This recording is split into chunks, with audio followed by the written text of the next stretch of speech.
Bathroom එකකට දානකොට ඇයි අපි කියන්නේ පිත්තල පොට තියෙන ෆෝසට් සොකට්, ෆෝසට් එල්බෝ, ෆෝසට් ටී පාවිච්චි කරන්න කියලා. මේකට හේතු කිහිපයක් තියෙනවා.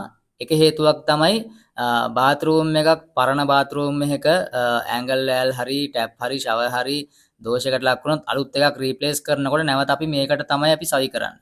ඉතින් මේකේ උදාහරණයක් දෙතුන් පාරක් ගලවලා සවි කරනකොට සමහර විට පිත්තල පොට නැති ෆෝසට් සොකට් එක නම් මේ පොට සවුත්තු වෙනවා. එතකොට ප්‍රෙෂර් කරපු ලයින් එකට අනිවාර්යයෙන්ම වතුර ලීක් වෙනවා. ඉතින් ඒ වගේ දෝෂයකුත් එන්න පුළුවන්.